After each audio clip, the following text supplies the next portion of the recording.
Pencarian penyerang timnas Indonesia yang dilakukan Sinteyong mungkin akan berhenti pada Oleh Romenyi. Darah Indonesia yang ada di tubuh Oleh berasal dari sang ibu. Ia disebut-sebut bisa menjawab kebutuhan penyerang tengah di timnas Indonesia saat ini. Sebab berbeda dengan Ragnar Oratmangun dan Rafael Struijk yang punya posisi utama sebagai seorang winger, Oleh Romenyi berposisi asli sebagai penyerang tengah. Pada musim 2019-2020, Oleh mendapat perhatian seluas-luasnya karena mampu mencetak 8 gol dari 27 laga di kasta kedua Liga Belanda. Hal tersebut membuatnya mendapat panggilan dari timnas Belanda U19.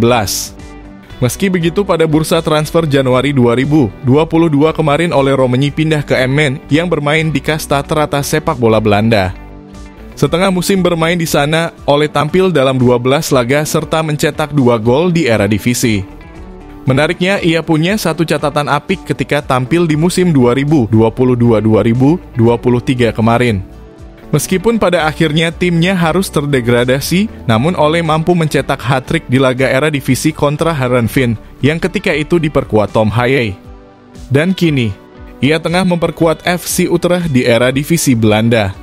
Alhasil, pemain berusia 23 tahun tersebut sangat dibutuhkan timnas Indonesia guna bersaing di level yang lebih tinggi.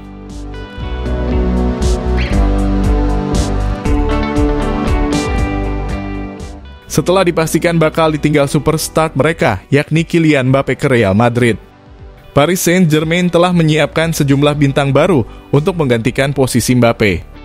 Nama-nama seperti Victor Osimhen, Rafael Leao, hingga yang teraktual Kapten Inter Milan Lautaro Martinez menjadi sasaran tim Nasser Al-Khelaifi saat ini.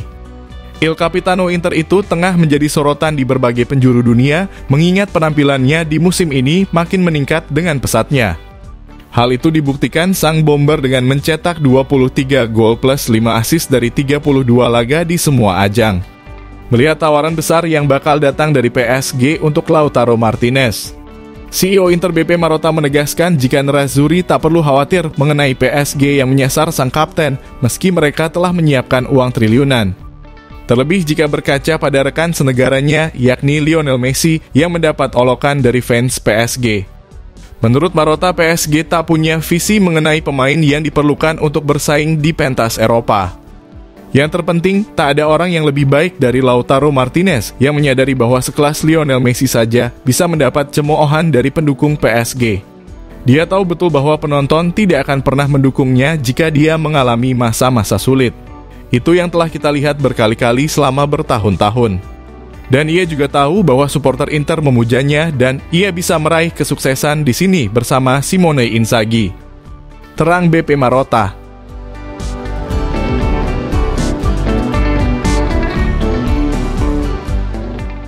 Inter Milan yang sempat menang kontra Atletico beberapa waktu lalu, kini berpotensi melangkah ke perempat final Liga Champions musim ini. Selain itu, sang nahkoda Simone Inzaghi juga punya catatan apik, sehingga membuatnya layak disebut sebagai pelatih terbaik Inter di era modern. Jika membandingkan dengan beberapa pelatih La Yamata terdahulu macam Jose Mourinho, Luciano Spalletti hingga Antonio Conte, Inzaghi memang lebih unggul.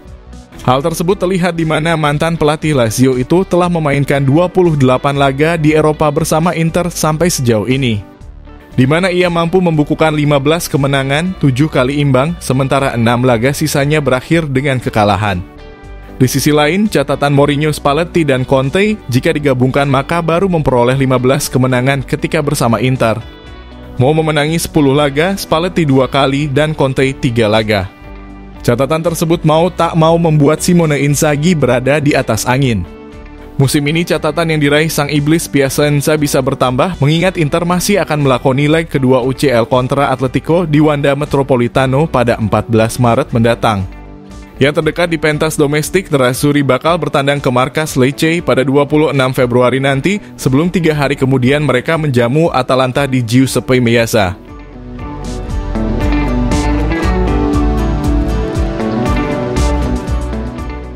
Juventus tengah mempersiapkan tawaran untuk bintang Crystal Palace, Michael Olise. Penampilan impresif sang winger telah menarik banyak peminat selama beberapa waktu belakangan. Meskipun Olise sering diterpa cedera di musim ini, namun saat ia bermain, dirinya mampu tampil sensasional dengan mencetak 6 gol dan 3 assist dalam 11 laga.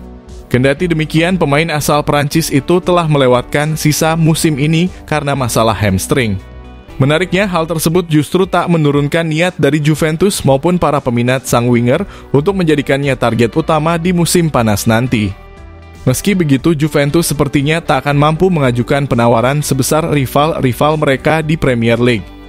Alhasil, si nyonya tua berencana untuk mengajukan penawaran yang akan mencakup sistem tukar guling dengan mengirim Matthias Soulé ke Selhurst Park. Berposisi mirip seperti halnya Olise, wonderkid Argentina itu kini sedang menghabiskan musim sebagai pemain pinjaman di Frosinone, di mana ia telah mencetak 10 gol dan 2 assist dari 23 penampilan di pentas domestik.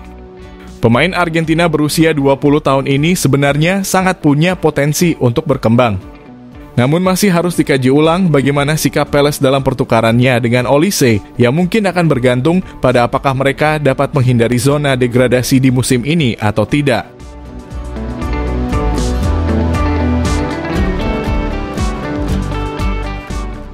Pasca mengandaskan Stade Rennais, AC Milan akan bertemu Slavia Praha di babak 16 besar Liga Eropa musim ini. Meski begitu, di pentas Serie A sendiri, Milan masih tertinggal cukup jauh dari sang rival abadi yakni Inter Milan yang kini menjadi kapolista. Kemudian di ajang Coppa Italia, Rossoneri juga telah tumbang di tangan Atalanta di perempat final. Praktis, Liga Eropa menjadi satu-satunya kompetisi yang paling realistis bagi Il Diavolo Rosso saat ini. Meski di ajang tersebut Milan belum pernah merasakan menjadi juara. Tetapi menurut bek legendaris AC Milan Franco Baresi, pasukan Stefano Pioli harus ambisius dan berusaha melangkah sejauh mungkin di Liga Eropa musim ini. Dalam kondisi yang baik, kami bisa bermain seimbang dengan siapa saja. Kami harus percaya bahwa kami memiliki kualitas untuk mewujudkan target-target besar. Tim harus berkembang secara keseluruhan. Kami adalah tim yang ofensif, tapi kami harus lebih solid dan percaya diri. Semoga semua pemain yang cedera bisa segera kembali, supaya pelatih punya lebih banyak opsi, ujar legenda AC Milan tersebut. Dalam 35 pertandingan yang sudah Olivier Giroud dan kolega mainkan di musim ini, mereka telah mencetak total 64 gol di semua kompetisi. Namun Milan juga masih punya satu kelemahan yang harus segera diperbaiki, yakni terlalu mudah kebobolan. Sampai sejauh musim ini bergulir, gawang Mike Mignon telah dibobol lawan sebanyak 45 kali di berbagai ajang. Terkadang, lini belakang Milan sebenarnya juga mampu tampil solid. Namun mereka saat ini hanya belum kembali menemukan konsistensi permainannya. Salah satu alasannya adalah komposisi pemain yang terus berubah, termasuk badai cedera yang tengah melanda mereka. Lantas, menurut Football Lovers bagaimana? Tuliskan pendapatmu di kolom komentar.